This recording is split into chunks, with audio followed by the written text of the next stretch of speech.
राज्यसभा चुनाव होने में अब कुछ घंटों का वक्त बचा है और जैसे जैसे समय बीत रहा है सभी दलों की चिंता बढ़ती जा रही है और उसी के चलते सभी दलों में हड़बड़ी भी देखने को मिल रही है।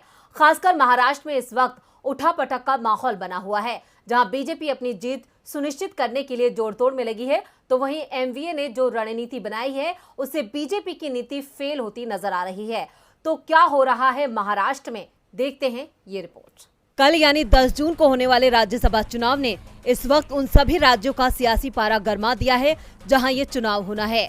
आपको बता दें, कुल 57 सीटों पर ये चुनाव होने हैं, जिनमें से 41 सीटों पर उम्मीदवार निर्विरोध चुन लिए गए हैं। ऐसे में 4 राज्यों की 16 सीटों पर पेंच फंसा हुआ है।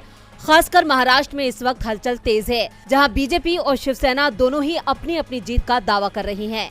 लेकिन जो समीकरण बन रहे हैं उसमें बीजेपी पिछड़ती नजर आ रही है और बीजेपी इससे डरी हुई है। यही कारण है कि अब बीजेपी ने अपने विधायकों को सख्त हिदायत दी है। बीजेपी विधायकों को आदेश दिया गया है कि वो मुंबई से बाहर ना जाएं और साथ ही फोन पर बात करने से बचें।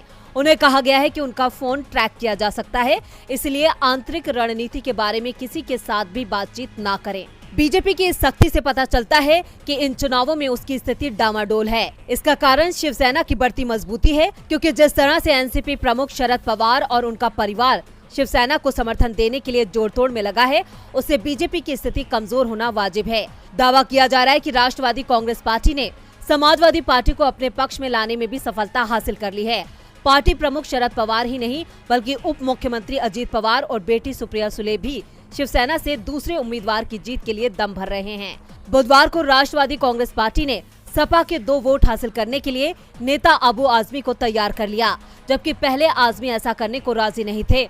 उनका कहना था कि एमवीए ने उनकी पार्टी से किए वादे पूरे नहीं किए। इतना ही नहीं, एनसीपी नेताओं का कहना है कि पवार ने बहुजन विकास अघाड़ी नेता हितेंद्र ठाकुर से भी बात की है। वहीं सुप्रिया सुले ने चंद्रपुर से निर्दलीय विधायक किशोर जोरगेवार से मुलाकात कर उन्हें शिवसेना को समर्थन देने के लिए तैयार कर लिया है। अब महाविकास अघाड़ी की इन तैयारियों और नीतियों से बीजेपी में हलचल पैदा हो गई है। यही कारण है कि बीजेपी विधायकों को सख्त निर्देश दिए गए हैं।